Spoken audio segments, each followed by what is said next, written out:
আমরা সকলেই জানি যে দুটো গাছ এমন আছে যেটা আমাদের পারিপার্শ্বিকে বা চারদিকে কিন্তু চোখ মানে ঘোরালেই দেখতে পাবেন।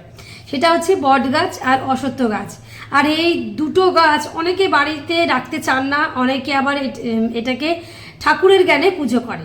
তো আজকে আমি দুটো টোটকা বলবো যেটা জ্যোতিষশাস্ত্র অনুসারে খুবই মানে হেল্পফুল এবং এটা খুবই দেখা যায়।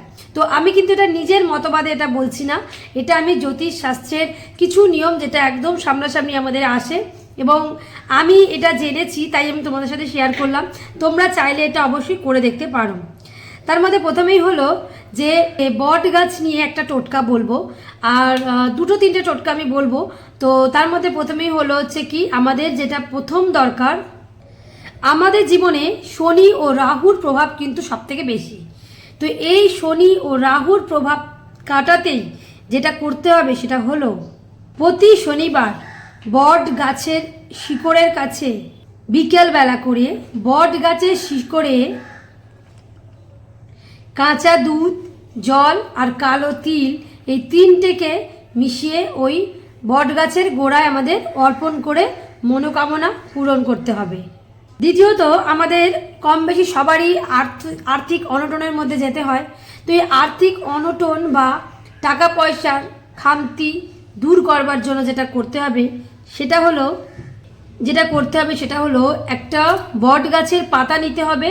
সেই বট গাছের পাতার মধ্যে লাল রঙের চন্দন দিয়ে ওং লিখতে হবে। কি রঙের? না, লাল রঙের মানে চন্দন দিয়ে ওং লিখতে হবে বট গাছের পাতায়। আর সেটা শনিবার বিকালবেলা বা সন্ধেবেলার দিকে সেটা ঠাকুরের কাছে অর্পণ করে দিতে হবে। সেটা আশেপাশের মন্দিরেও দেওয়া যেতে পারে, মন্দিরে দিয়ে দিলেই সব থেকে ভালো হয়। তৃতীয়ত হচ্ছে মাঙ্গলিক দোষ যদি থাকে।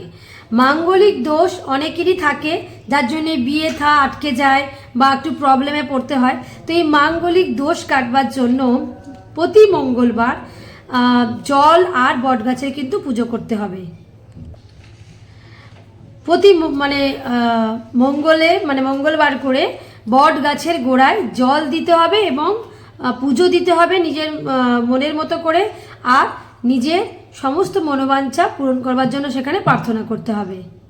আর যদি স্বাস্থ্যর উন্নতি চান, মানে অনেক রকম রোগে ভুগছেন, স্বাস্থ্যের উন্নতি চান, সেক্ষেত্রে করতে হবে একটা সুন্দর দেখতে পরিষ্কার পরিচ্ছন্ন বট পাতা নিতে হবে, যেটা গঙ্গার জলে ধুয়ে আমরা যে বালিশের ওপর মাথা রেখে শুই, সেই বালিশের নিচে সেই বট পাতাটা রেখে তারপর ঘুমোতে হবে।